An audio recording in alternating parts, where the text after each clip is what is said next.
As well as fearing the coral reef, man also admired it. The clear lagoons of the Indian Ocean make for levels of visibility impossible in other seas. On calm days from the surface, it was possible to observe the ecosystem unfolding just a few meters below.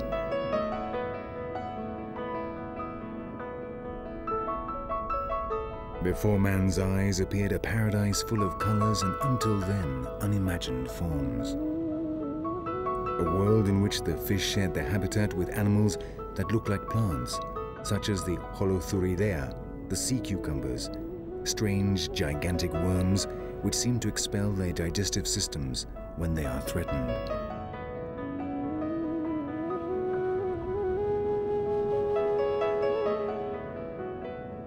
Beneath the surface of the water, man had discovered a world whose mysteries were greater even than those of the depths of the Indonesian jungles.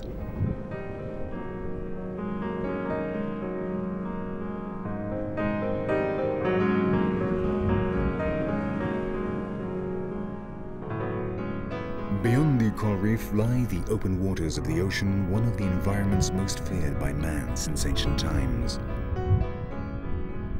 The sea bottom is lost in the dark depths, and all that can be seen is the so-called Great Blue, the immensity of the ocean.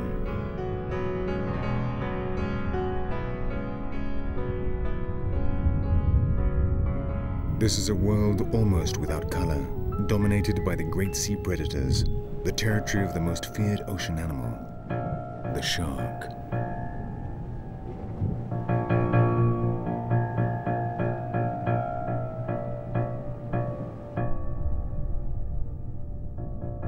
Of all the species of shark in the seas, only a few attack man, but that has been enough to earn them a reputation inspiring fear and panic.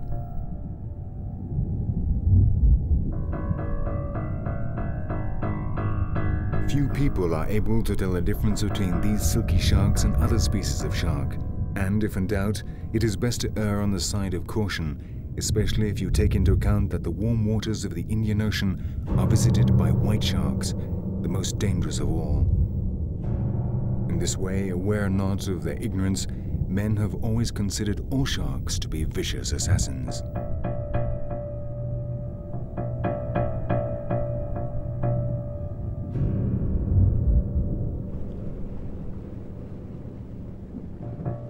Above them on the surface, the mangrove seed floats on its way.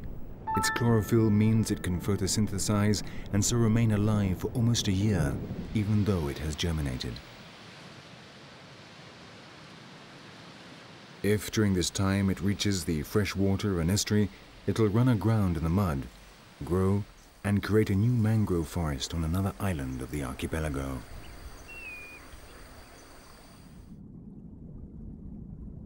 And with it, new species of animal life also arrive. One of these is scanning the surface through one of its natural periscopes.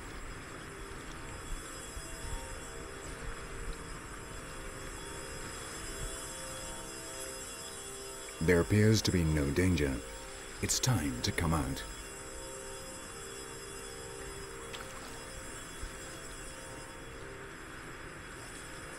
It is a fiddler crab. Its name comes from its enormous claws, almost equal in size as the rest of its body.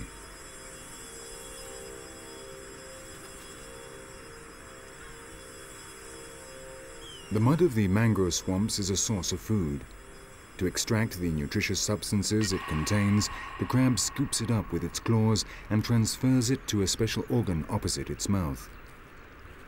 These organs are equipped with fine hairs which filter out the food and then place it in the mouth.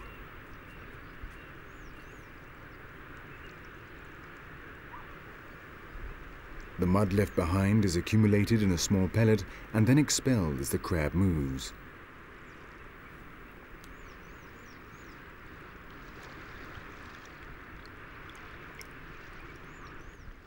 The male can only use one of its claws.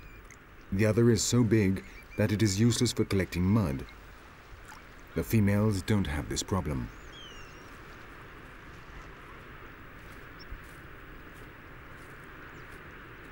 This outsized claw serves two basic functions: to mark his territory and attract the females. To do this, the male displays it with energetic movements.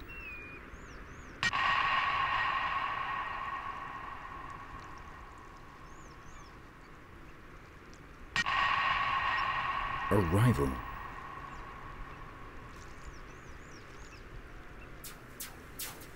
When the female approaches his territory, the suitor tries to get close to her and draw her into his burrow.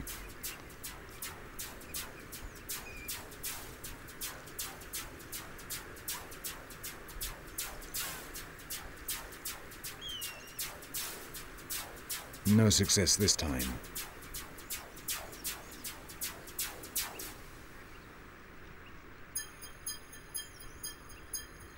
In the end, the female appears to have chosen the other candidate. If so, they will remain together until they go to the male's shelter, where they will mate without being disturbed by the other suitors.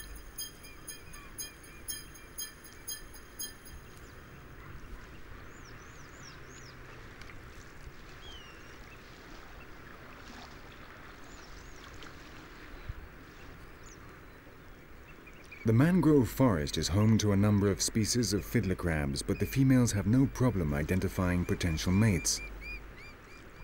Each species is of a different color and performs a different courting dance, which is just as well with so many suitors together.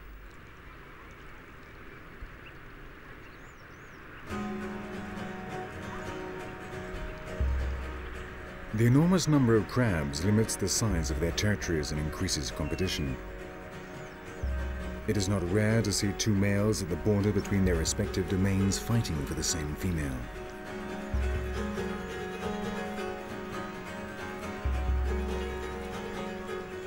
With so many suitors together, it's not long before a fight breaks out.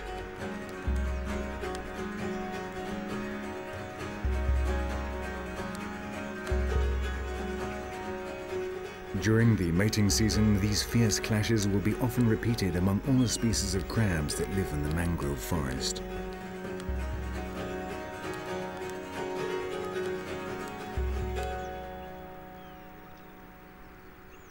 While the crabs get on with their courtship, a tiny animal emerges from the water, supporting itself on its fins. It's a fish, but nonetheless does not die from asphyxiation when it comes out onto dry land.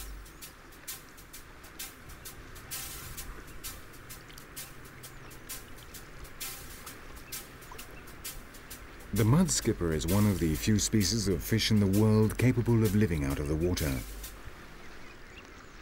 This amazing ability means it can feed on the tiny algae, crustaceans and worms which live among the mangroves.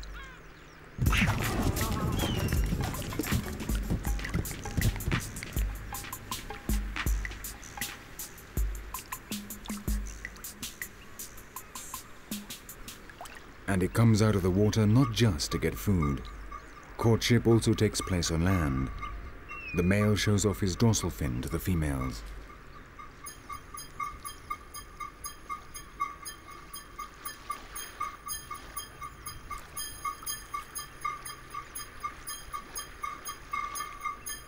The problem is that the mud skippers are so small they can hardly be seen. To compensate, they will have to jump up or find a slight rise in the level of the mud.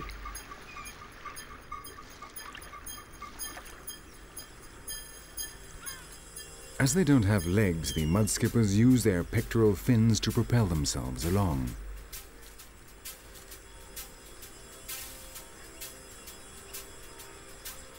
The fins have acquired strong muscles and even a joint halfway along, reminiscent of the elbow of land animals.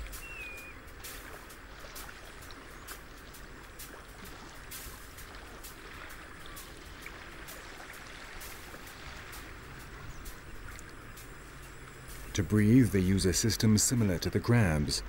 They retain water in their gills. When they ingest food, they have to expel this water, so the mud skippers constantly need to replenish their reserves. This also keeps their skin wet. This is very important because that is another way in which they absorb oxygen.